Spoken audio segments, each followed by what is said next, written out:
بسم اللہ الرحمن الرحیم۔ السلام علیکم ورحمۃ اللہ وبرکاتہ۔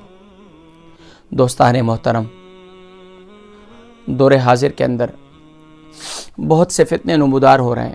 ان فتنوں سے بچاؤ کے لیے ہر ممکن کوشش کیجیے، بالخصوص اپنے ایمانوں کی حفاظت کیجیے، اور خاص طور پر 14 فروری ویلنٹائن ڈے اور نہ جانے کون کون سے ڈے آج منائے جا رہے ہیں۔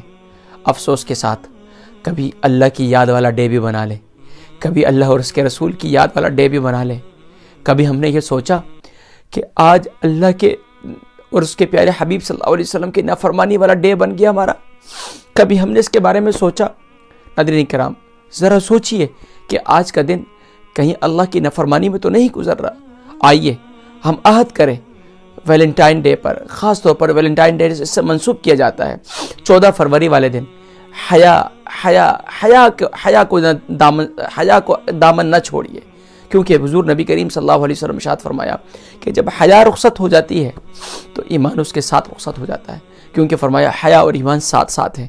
آئیے ہم عہد وفا کریں اپنے نبی صلی اللہ علیہ وسلم سے، اور اپنی میں بہنوں سے، اپنے بھائیوں سے، اور خاص طور پر اپنے تمام نوجوان دوستوں سے، بہنوں سے، بھائیوں سے میں گزارش کروں گا کہ براہ کرم اپنی بہن کی، جس طرح آپ اپنی بہن کے معاملے میں غیرت کھاتے ہیں، اسی طریقے سے یہ تو آج جس طریقے سے وہ ایک بڑی مشہور بات ہے، کہا کرتے ہیں اللہ والے کہ سبحان اللہ، کہ آج افسوس کے ساتھ کہ آدم کا بیٹا حوا کی بیٹی کو بے نقاب دیکھ کر خوش ہوتا ہے۔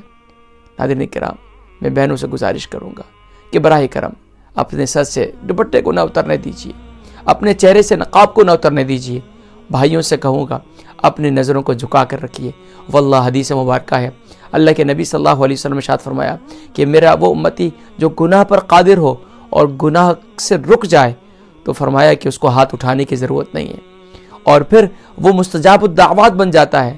ذرا تصور کیجئے، آپ کو گناہ کی طرف، آپ کو گناہ کے خیالات، آپ کو وسوسہ آ رہا ہے اور آپ اس پر رک رہے ہیں، آپ اس ایسے بے حیائی کے مناظر سے رک رہے ہیں اور اللہ کی بارگاہ میں رجوع کرتے ہیں، اور اس وقت دعا جو کریں گے واللہ آپ مستجاب الدعوات ہو جائیں گے، آپ کی دعا اللہ کی بارگاہ میں مقبول ہوگی۔ اللہ تبارک و تعالی ہم سب کو ہر قسم کے گناہوں سے، نافرمانی والے اعمال سے بچنے کی توفیق نصیب فرمائے، اور بالخصوص 14 فروری کو خاص طور پر ہمیں یوم حیا کے طور پر منانے کی توفیق نصیب فرمائے۔ السلام علیکم ورحمۃ اللہ وبرکاتہ۔